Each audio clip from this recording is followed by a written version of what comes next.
Okay, so Mark, let's talk a Let's little get bit into it. about today. All right. Yeah. So this is our SalesGlobe Rethink Sales Roundtable, and we're going to be talking about sales compensation over the next several weeks. We started last week with some findings from the World at Work survey. Yes. And this week we're going to dig into performance measures. So we're going to talk about some things that are changing during COVID, what we're seeing in companies, and I think you'll find it quite interesting. So. Yep. And for any of you that are new to us, SalesGlobe, we are a problem-solving firm. So a consulting advisory, but we solve the biggest sales challenges that companies have, which is why you'll hear us. We're out there a lot, and we'll be posing questions that we'll be answering questions that you have had. So please send things into us because we're all about problem solving. And you'll see that we've written a few books here. We're going to actually be talking about what your CEO needs to know. I believe we have a copy of that book, and I believe the author might be sitting right next to me too of that book. Yeah. Anyway, it's a good read. Yeah, so some of the ideas you'll see here are actually in that book. So we're not going to go super deep on every idea, but you can look out, check them out there. And also we'll be talking about quotas in future sessions. And we've done that in some prior sessions. We've got a book on that as well that you can get more information on. All right, so at the SalesGlobe studio, where we're sitting today, we have these whiteboards everywhere. We've got writing on the walls. Right. And one of the things we're talking about a lot, Michelle, is the future of sales post-COVID and what that's going to look like. And these are all considerations. So every time we have new considerations, new ideas, we're putting them up on the board. And a lot of the big drivers we talked about last time were around fear and financials and what's going to be changing our environment. The new challenges that we're going to face, what sales organizations are going to look like. And today, as I mentioned, we're going to get a little bit deeper into performance measures. Right, because the one thing that we know before you talk about the performance measures is that we do believe we're going to be facing a lot of uncertainty as we go into 2021. Right. So there's that whole fear, but then there's the whole uncertainty. Mm-hmm. So Mark, what are we talking about today? Well, we're going to talk about a few big areas. So bookings and billings, what's happening there. And as related to that, TCV and ACV, the total contract value, annual contract value. So these are kind of like cousins to each other. Yeah, that's right. We'll talk about what we're seeing companies doing there and some ideas that you can consider. We'll get into product mix and looking at strategic products because some of the priorities are changing for companies now. As we're in the COVID period, some products are becoming more important and more strategic, and our strategies are changing. So it's important to consider that in the sales comp program. And then milestones, something we're seeing a lot of early on in those initial phases of COVID. So how do you use milestones and do the things you need to do to move customers along, help customers move deals along? This sketch actually was something we did while we were eating a grouper sandwich. Yes, we were. You're telling everybody what we're doing for lunch. Milestones is going to be really interesting for us to talk about because it's not something that we typically say, hey, let's pay your seller on that, right? We usually, but when we talk about finance, like milestones, are you kidding me? It needs to be like revenue. But we're going to talk about why that makes sense and why it can make sense in COVID. Yep. So let's take a look at the bigger picture first as we get going here. Oh yeah, this is really exciting stuff. This is some data from our partners at Cortera, and they do really great information on purchasing in companies. So this is not sales information, but it's what companies are purchasing.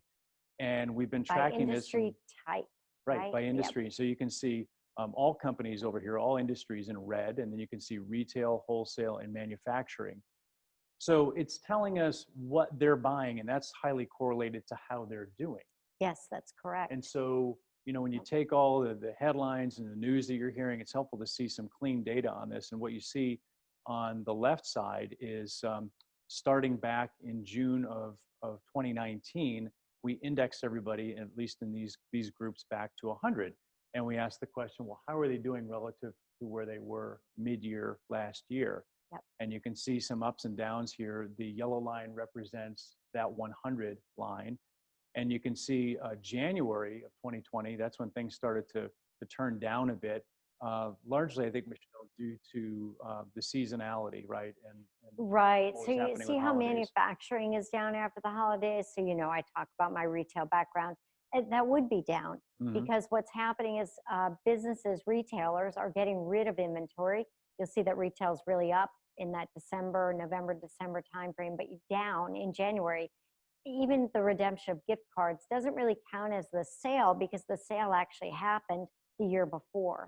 So that revenue is kind of counted. So that looks fairly normal, right? Because it's cyclical. And you can see the lockdown during March. But what's interesting to note here is that things are coming back. You can see retail in the green line was down, but come back considerably. And this is through August. This is through August, right? So this is August that you'll see right here. Okay, got it. So you can see retail is up, wholesale following as retail is pulling along there, and all industries kind of stabilizing a bit. Manufacturing about where it was middle of last year. So we're seeing this coming back fairly consistently. And I think the point here is, as you're looking at your sales comp programs, understand where you are, what markets you're in, what markets you're selling to, because that's going to help you to be able to develop plans correctly with the right measures and, of course, with the right goal setting based on those opportunities in the market. Yep. So let's go a little bit deeper in an area here, Mark. So this is looking, this just looks back to February of 20, and this is looking at the year-over-year change. So you can see the green is retail sales, and you can see that the pit was in April. So retail sales really down significantly year over year. Yeah. The blue is business-to-business spending, which is lagging retail sales. So that bottom point was in May. And then both coming back pretty strongly, as we saw with retail on that previous view. You'll also see the unemployment rate. That's the absolute unemployment rate in the gold line there. And you can see that took a dip down to about 14.7%, up to about 8.4% unemployment rate, starting back in February, 3.5%, which is actually better than full employment, economically speaking. So unemployment rate is following suit, but lagging with what these other indicators are showing. Yeah. So a couple of observations. We see that there's a greater spread between retail and the unemployment rate, but we do believe that part of that could be because of that additional financial assistance that was given to people that were unemployed. So they still had money to spend, and in a lot of cases, people were whole or close to it. So, but we do see that B2B spending year over year, retail spending is coming up, and that's good news. It means that we are starting to see some level of recovery. So a couple thoughts here related to sales compensation is, as you're seeing these kind of trends, be aware of them, as we said, as you're designing your comp plans, but also be careful how far ahead you're projecting, because things are changing, things are evolving. So very rapidly. Where we're going to be in 2021 is going to be probably different than where we are right now. So if you're designing for the current state, just keep a tab on these indicators. And I'll say, Michelle, if anybody listening would like to get some information on your industry, just let us know. We'd be happy to provide that to you. Yeah, absolutely. And we can give you some good visibility. Great. So let's get into sales compensation a little bit more specifically. And here's our old friend, the Sales Comp Diamond. That's right. It's what we use. In the book, what your CEO needs to know. Michelle, this is one of what we call our laminators, because we have these little cards. There's a little Sales Comp Diamond card, a little teeny one. I carry this around with me whenever I have sales comp questions. I carry them around too. I do. That and the revenue roadmap. Revenue roadmap, right. So we've got some laminators. These are really good just for reference. But this looks at, all inclusively how you evaluate, how you design an incentive compensation program or sales compensation program, all the way from the C-level goals in the middle and the roles to how you frame the plan, you link pay and performance, you align the team and financials, and how you operate for results. So one of those little nodes there is performance measures and priorities, which is going to line up with your strategy. And we're going to look at a few areas today. We're going to look at bookings and billings, and then we're going to look at TCV and ACV, both closely related. We'll look at milestones. Those are things that have been used quite frequently during this whole period. And then we're going to look at product mix and strategic offers. And we want to take each one of these and talk about what it is, where it's being used, and then what we're seeing happening during COVID, and the considerations, pros and cons considerations as you're thinking about these measures. And again, these are kind of like tools that you're gonna pull out, but be careful to design with the future in mind, just not where we are right now as you're looking at these, because we got probably a long 2021 ahead of us that we're gonna have to plan for. Right. And now, Mark, talk a little bit about just the measures, because it's really a multidimensional thing. It's not just the Right. measure itself, Right. is So it? we're real methodology based here at Yep. SalesGlobe. So we're not looking just at performance measures and what measure should we use. We're looking at how do we consider the different dimensions of performance measures. And you'll see the red is showing the measures themselves, and we'll get into those in detail in a second. But there are a few different layers of types of measures. So you've got financial measures, which are typically the things that show up on the financial statements. So your revenue, volume, could be bookings. You've got customer or strategic measures, which are kind of like this steering wheel. It's saying, well, we want revenue, but we want it with certain types of products, certain types of customers. You've got forecast measures, which are looking ahead at leading indicators. And then you've got qualitative measures, or what we kind of think of as your swamp of performance measure, your key Really sales like those, objectives. do We don't we? like those too much. Not to pay So you want incentive to push toward the top as much as you can on these measures. But the other dimensions you want to consider, and we'll talk about these as well, is the frequency, how often you're measuring and paying on those. Yes. So you could be paying, monthly, quarterly, annually. You could be paying discrete periods. So every quarter is its own standalone, or you could be paying cumulative year to date. So a lot of considerations there. And then level. So you could be paying and measuring at the company level. So how does the company do in terms of revenue or profit? Or you could be paying at the team or the individual level. So the general rule of thumb is you want to start to look at measures as close to that leading edge or that front of the cube as you can. So as financially oriented, as close to the individual, and as frequent as possible, as long as it aligns with your sales cycle. So just a general point to remember. So keep those couple of structures in mind as we're taking a look at these big areas that we just talked about, these 4 big performance measure areas. All right. So now we're going to get into bookings and billings. And so where they're used, this is results from, for those of you that were on last week, World at Work, we did a survey with them. There were over 400 companies that participated. And what we know is out of this, we asked them, what measures you use. We know that billing leads as a measure, with 60 to 79% of organizations using some type of a revenue measure in the incentive plan. And bookings, what we know is they're used less frequently, with about 37 to 50% of organizations using bookings as a measure for the field sales roles, for their roles. So you can see down below how that plays out for field sales across all the different roles. And what we mean by all roles is I may be a new account seller, I may be an account manager type role, penetrating existing business, and I've got a name book of accounts, or I may do both. And that average is about 72%. Where we see it the highest is in that new seller role.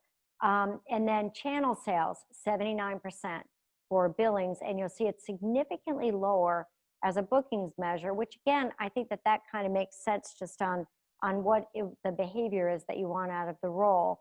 And then on the inside sales roles, we see that billing leads again across all roles about 70%. So the same pretty much as the field sales roles, to about 40% for inside sales roles.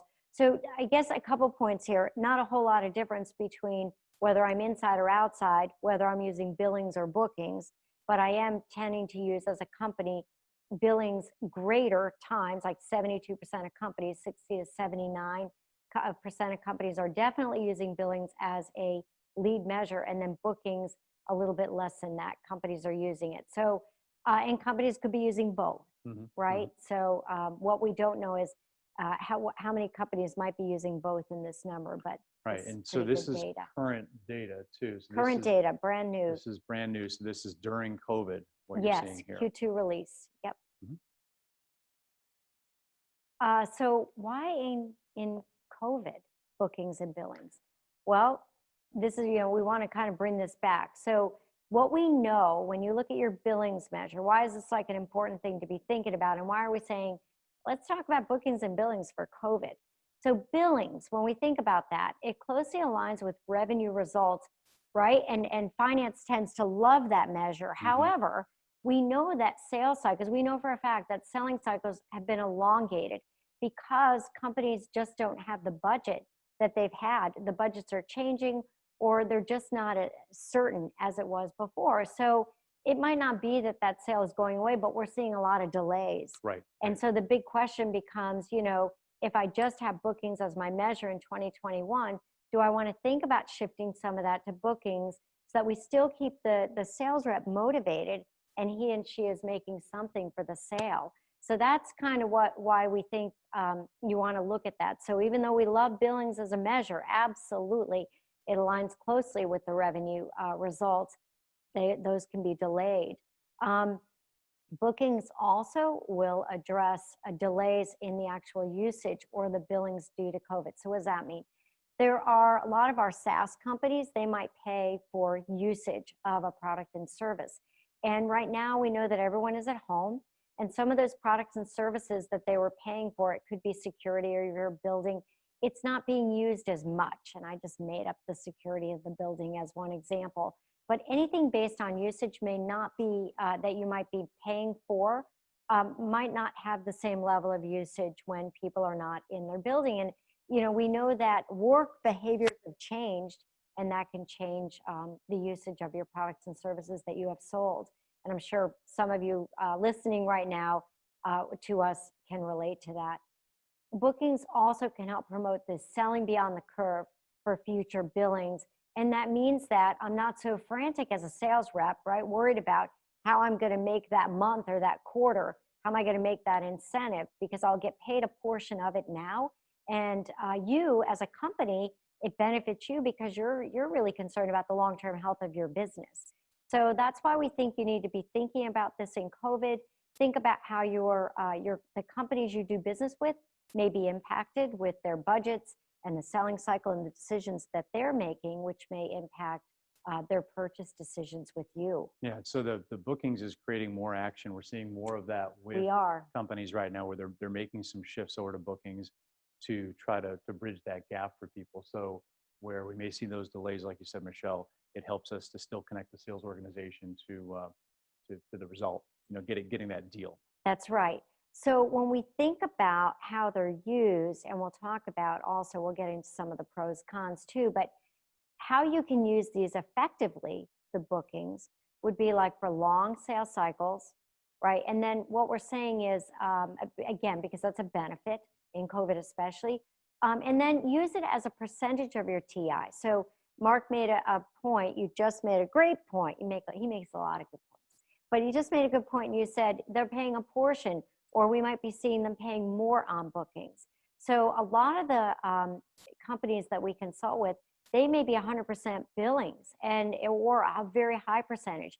And the reason that you want to think about a percentage of TI is because, again, it helps you mitigate your risk in case that booking doesn't fully convert over. Yeah, and I've heard recent stories about, well, you know, we have all these bookings that we're making now, but then this is like a president of a company talking. We're not seeing the revenue. And so we're celebrating these major deals, yet we're a couple months down the road and we're seeing nothing. Right. So having a portion of that and balancing that out with revenue makes a lot of sense, that you're not putting a ton at risk. Yep.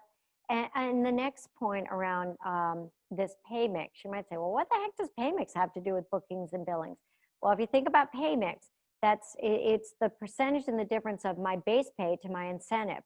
So companies that are paying their salespeople a much higher percentage of base pay, right? So I might have like an 80-20 plan, right? 80% might be on base pay and then 20% on incentive. I may tend to really want to put his or her incentive on billings. Why? Because I'm paying them already so much to book business, right? So on the booking side, if I've got a really highly leveraged plan, let's say a 50-50 or a 40%, 40-60, we've even seen those, where your rep might really need that help as we go into 2021. You might want to say, well, instead of changing their pay mix, because we've actually had companies say, should I change my pay mix? I say, no, don't change your pay mix, because you still want to drive the selling behavior. But one way you could help mitigate that is putting a little bit of TI on bookings that maybe you haven't, right? So the other thing is on bookings for any of that non-recurring portion of a sale. So that would be things that aren't part of your long-term contract. It might be training. It could be implementation, any one-time fees that you might have, onboarding fees. Those are all good things that you can look at for your bookings. And the behavior that you're rewarding or that you're driving with bookings is move on to the next deal. not important to me. So when you have 100% on bookings, we covered kind of some of the points over here. It may be where you have some high conversion volatility from your bookings to billings, but the whole point here is at the end of the day, the more you pay on billings, you are driving a behavior of project management, right? And watching the sale progress all the way through as opposed and to. I hear that a lot. Yeah. So I mean, the big complaints I hear about billings are we're not getting the urgency, especially at ends of periods. Right. And we are not getting people focusing on the next sale. Like you said, they're babysitting the revenue. They're kind of watching and ushering that revenue through. Particularly when we have very low leverage in plans and you've got highly competitive base pay. So think about that as you're thinking about your organization. Think about your pay mix, right? But when you're not very highly leveraged, you know, that can be a benefit. So now let's just talk about the pros and cons of bookings versus billing. So I'm like the pro and he can be the con. So you're sitting over there. That's why I'm laughing. You're on the con side. Counterpoint. So bookings, that's right.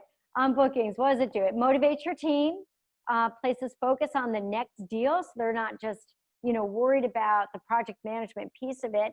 They're actually keeping their eye on the ball of sales. And you can also mitigate your risk by limiting the portion of TI, right? Cons could be if you have too much on bookings, the risk of an overpayment if there's no clawback provision, which is really not well received by sales. We don't really like clawbacks. And if you've got a multi-year contract and you're paying something on bookings, you just might, you might realize your overpayment 2-3 years into the point that you made that payment to the sales rep. So finance is usually not on board. You got to work this out with finance as well. And your bookings quota could be a little bit difficult to forecast. Yeah, and you know, from finance you hear about risk, right? So we're paying out, but we're not aligning cost to revenue, and so that's the big hitch there. Some methods we've seen that have been successful recently and also in the past are understanding what portion of your bookings historically tend to come through, and they may be different during this COVID period. But if we can forecast that, then what we can do is we can say, well, there's a certain portion that we're willing to pay up front on bookings that we feel statistically we're going to be safe on. So there's some ways to get around that for the people concerned about it in finance. You know, and Mark, on that point, what we've been working with our clients on, we are saying one thing, which is history, but what when we are actually talking to people right now about how they're forecasting their bookings and billings and what that's going to look like. And so we're not, you know, throwing all the history out the window on that bookings piece, but what we are is we're just taking a piece of it, right? So we're adding a factor to it. So depending on the impact to your business, that factor may be a little bit less or more. And then on the billings, what do we know? Well, there's really no risk to the company because there's no clawback. It's based on revenue. You got finance supporting you all the way. And then, of course, your billings does align with revenue recognition. What could be some of the cons? Well, as we talked about, sales may be thinking about that whole revenue collection piece instead of going out there and selling the next deal. And so, you know, you just want to, again, have that little bit of balance. It also may not drive action toward, you know, as you get to the end of your quarter, they're not going to be focused on selling a new piece of business for you. They're going to be focused on closing and making sure that the revenue is recognized on the business that they have already closed. Right. And you know, there's a big point here too about the champagne moment, which is you don't get that moment, especially I just hiccuped. I don't know why. You know, a period like we're in right now. Yes. So you close a deal, you want to have celebration. Sometimes it's hard to celebrate when nothing's actually coming in. So you know, having bookings as a piece of that can be really important. Now let's talk about TCV and ACV. So this is the total contract value and annual contract value. When we looked at this, and again, you mentioned that these are like cousins to bookings, right? Because these are bookings measures. And what we saw is that the total contract value and annual contract value, the big news here is that there is more companies that are actually using bookings. So total bookings, 78% of companies use that over contract value, whether it's TCV or ACV, that's like 39%. So basically twice as many companies are relying on bookings measure over the total contract and annual contract value. Especially with the new account sellers. Correct, Right. especially with new account sellers. So as we look at TCV and ACV, again, less than, and there's not a whole lot of difference in the roles. So you'll see behind me, the field sales roles and inside sales roles at about 25 to inside 22%, not that much different. And then channel sales 31.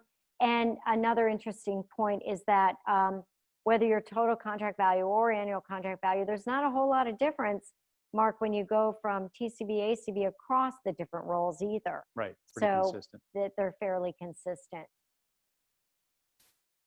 Now, why in COVID? I actually like this illustration that's behind me right here, huh? Why in COVID? Because it does promote selling beyond the curve by rewarding longer contract terms. And that means that when you're looking at the total contract value, that may be, I've got a 5-year contract and I am rewarding that, right? So you're promoting selling beyond the curve. It's not like I'm just looking at my first year of revenue. The other point there is that it does allow flexibility for sellers. They can offer these contract terms right now. Again, think about in COVID. That works for your customer's budget and needs. Now, this is a point it's pretty important to make and not something that would have been so big outside of COVID. But we just talked about budgets are changing, right? Your budget as a company may have changed. And so you need to be in tune with, and we talked about how sellers need to become really good at problem solving and understanding what it is that customers need. So part of this creative problem solving can be by allowing your sellers to have some flexibility by offering contract terms that are going to work with customers. And that may mean that in the uncertainty of 2021, I can either do one or two things. I can create a contract that ramps, or maybe I've got a contract that will allow me to take some of that first year revenue that's associated with that contract and push it into subsequent years of the contract. So it's just a way to be, allow some flexibility, but the seller is not penalized for the decisions that are made based on the contract terms. ACV, that can also help you understand the health of your business and the quality of your bookings over time. Now, this is important whether we're in COVID or not, but bottom line, annual contract value just takes the entire lifetime of the value of your contract. So let's say it's a 5-year contract that's year 1, 5,000, and year 2, 3, 4, 5, it's 10,000, because I can do that quick. That's $45,000 over the lifetime of the contract. You would divide that by 5, and that tells you your annual contract value. Now, that's an important measure for you to have, even if you don't pay on that measure, simply because it will help you understand if you're elongating your contracts, are you actually getting better quality bookings over time? Are your contract values actually going up?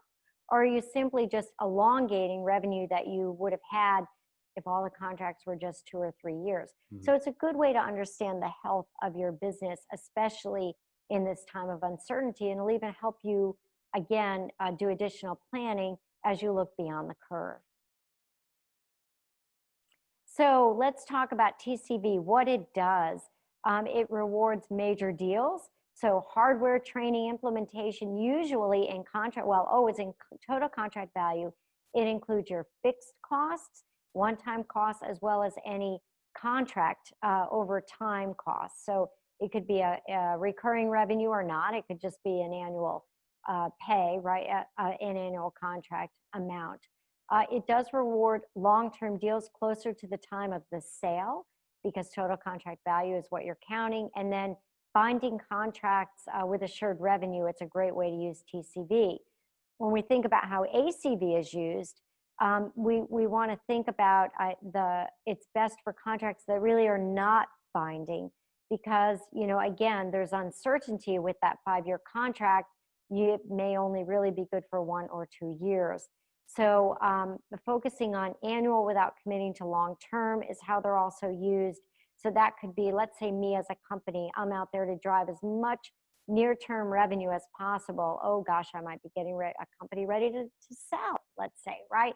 So if using ACV as a measure, it drives a behavior of focusing on near-term annual results, and not so much where the behavior in TCV is, which is high value one-time products and services, as well as long-term contracts with recurring revenue.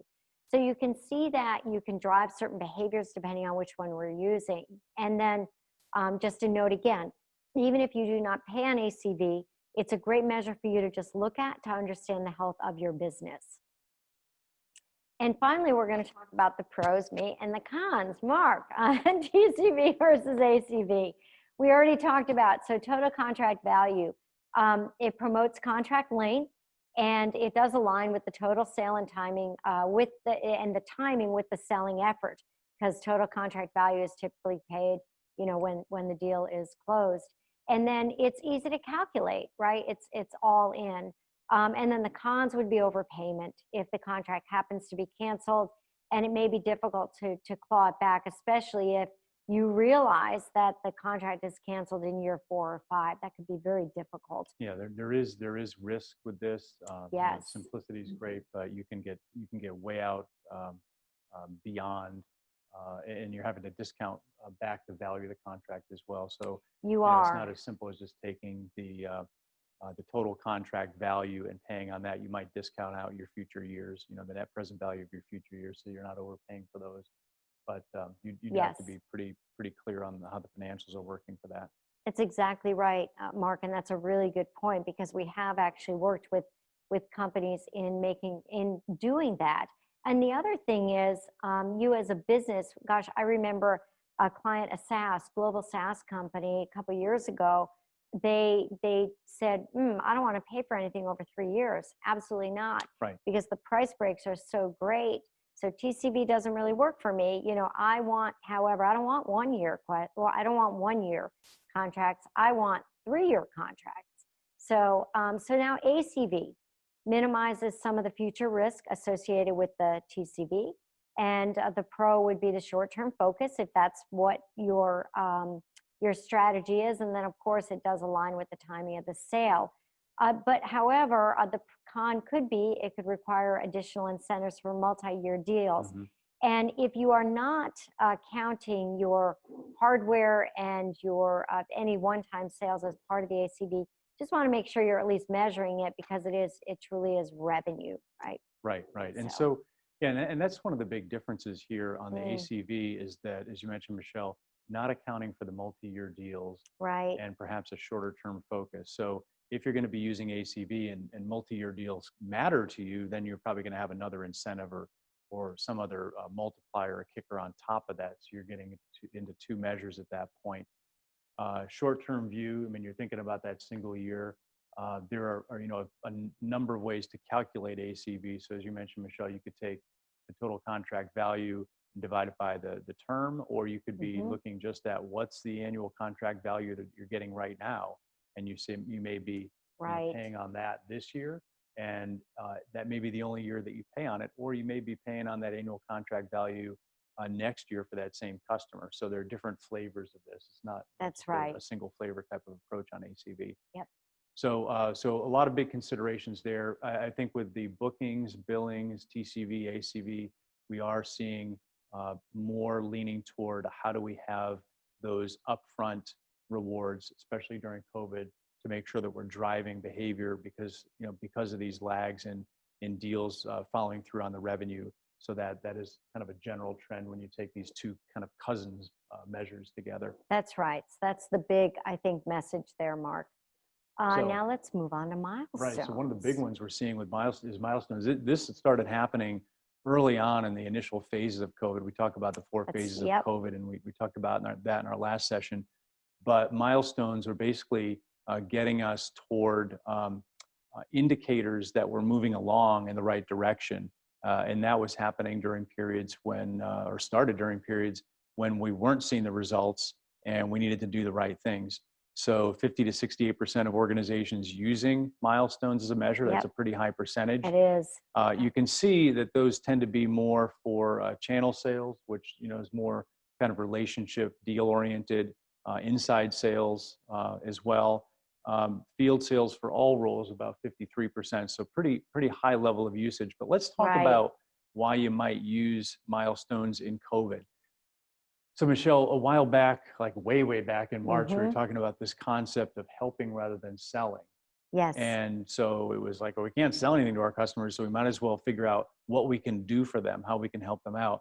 And we started looking at milestones, or companies started looking at milestones as ways of defining what helping was. So helping might have been, providing support to customers. Mm-hmm. It might have been doing operational things. It might have been doing things that were going to lead toward getting a deal. But that the helping versus selling was a driver of milestones.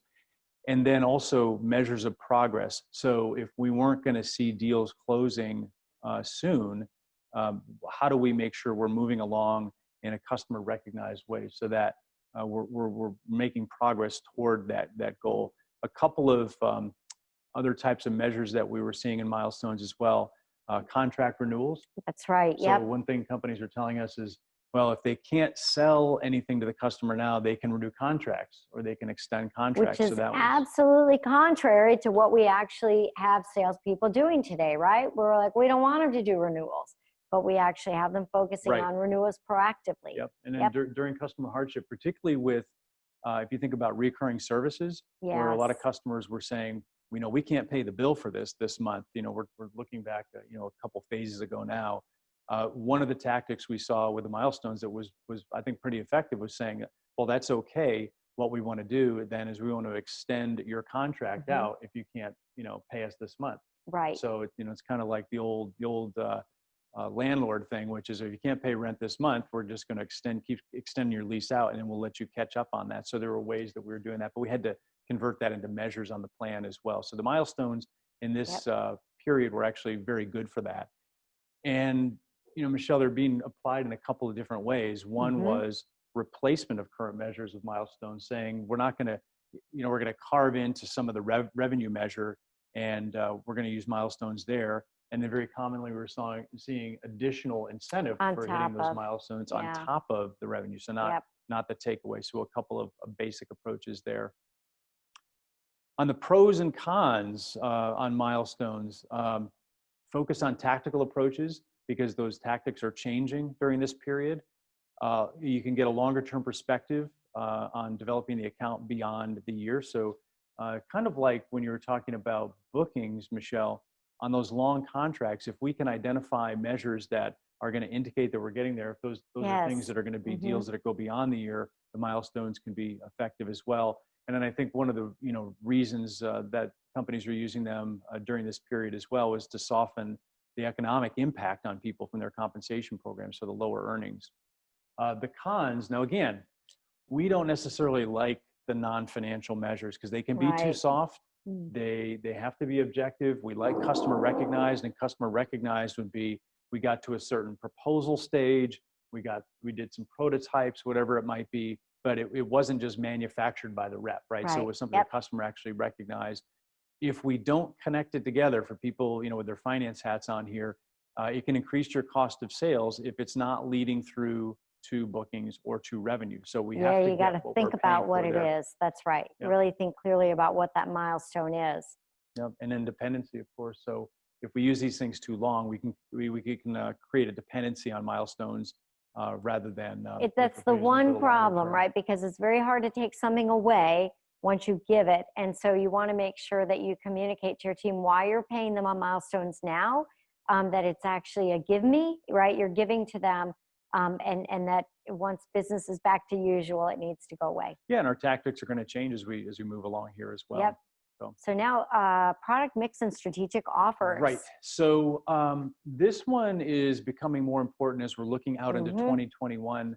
I believe because the strategies of companies are changing in terms of what they're selling, what their offers are to the market. Yeah. And I'm thinking of one company in particular where they've got a security offering. It's a technology company. They've got a security offering, and that's all of a sudden become really, really important. Very important. So they want to emphasize that to their salespeople. And other companies, people are selling very tactical.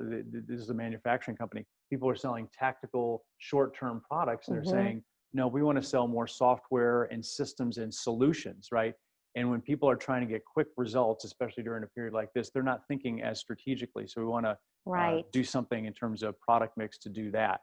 So it creates direction And we talked about those different types of measures. You remember the financial measures at the top, and then the customer or the strategic measures that can indicate or tell you where we want people to go. So about 40 to 60% of organizations are using some type of product specific measure in their plans.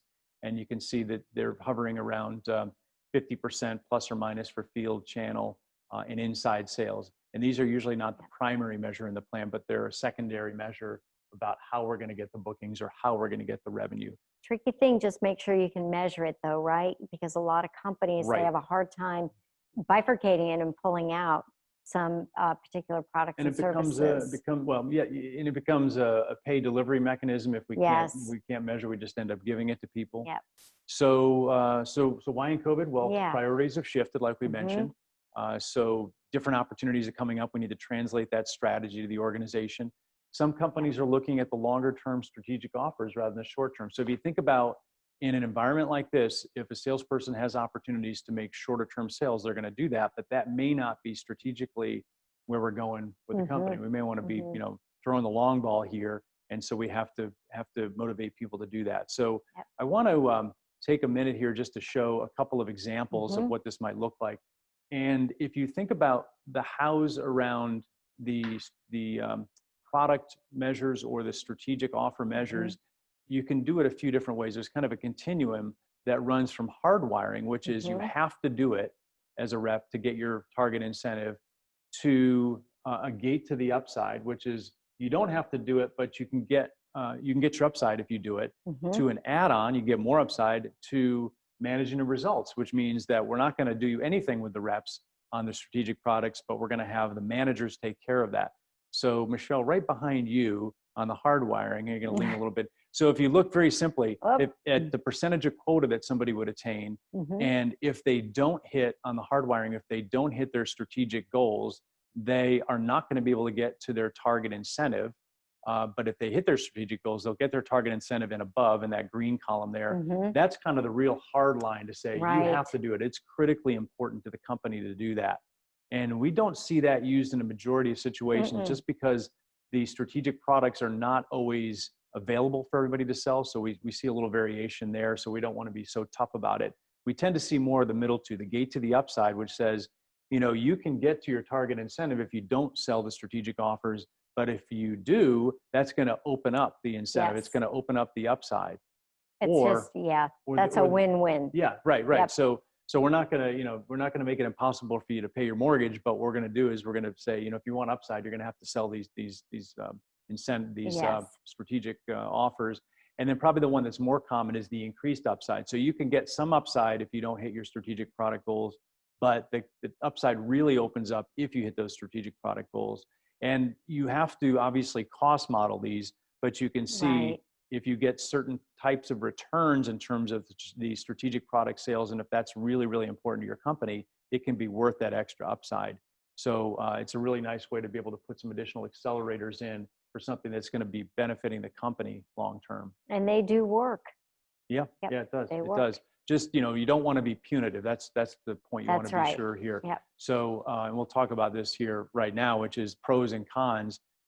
It's giving people direction on where to sell if it's not clear to them. It can move them off of a short-term crisis view to a longer-term focus, and it can create additional incentive above target. So it can be a really positive message if you structure it the right way. It can be a very negative message if you don't, right? So if we look at the cons, opportunities have to be available for all reps, or at least some level of opportunity. So the thing you don't want to hear is you don't want to hear, well, I just can't get to that because I don't have those opportunities in my market. I can't sell all the strategic products like other people can. Or if the offers don't match their customer needs, you don't want to oversteer and force fit a situation. And then setting the product goals, it's tough enough to set a goal or a quota anyway, Michelle. But when you look at strategic products and saying, okay, we've got a new product, a new offer, setting a goal for that can be really tough. And so then you're tracking attainment of two different goals and scaling of two different goals around the incentive compensation plan. Sometimes a simpler thing to do is set a simple threshold and say, we want you to get to X dollars of performance in your strategic products. And if you cross that line, then it opens up the upside. Or we want it to be a certain percentage of your of your sales. Now, the percentage of sales, you have to be careful because you don't want to create a sliding scale, because if you say, strategic products have to be 20% of your sales and somebody's just sitting on 20% and they're in the money on the incentive, and the next big deal doesn't include strategic products, it's going to knock them down to 19%. Yeah. The sliding scale will get you in trouble. But That simple threshold is really the way to go here. So those are a few big ideas on the incentives you might consider as you're looking into COVID. And again, these are just some ones that are being commonly used right now and that we're looking at with companies. There are others, and as we say, Michelle, the answer is always based on what the specific challenges you're dealing with. So it's not a situation where just because other companies are doing this, it's the right answer for you. So you really have to come up with your own challenge question, your own solution vision, as we talk about in our problem solving, and solve the right problem. That's right. Yep. So thank you all for joining us today. Our next session on September 18th, we are actually going to go into Incentive Compensation Insights Part 3. So please be sure to register for our roundtable. And then you all saw the Sales Compensation Diamond. We actually have a 9-point sales comp inspection that we can do for you to help you all get through sales comp season. We're right in the heat of it now. So please reach out to us if you want to know more about the 9-point sales comp inspection. And then, of course, SalesGlobe On Demand. We're always here for you, programmed to get expertise and resources as you need them from us. So thank you so much for sharing your time with us. I know it was a privilege and a pleasure for us. And have a wonderful weekend. Thank you, everybody. Thanks for joining. Thank you, everyone. See you soon. Bye-bye.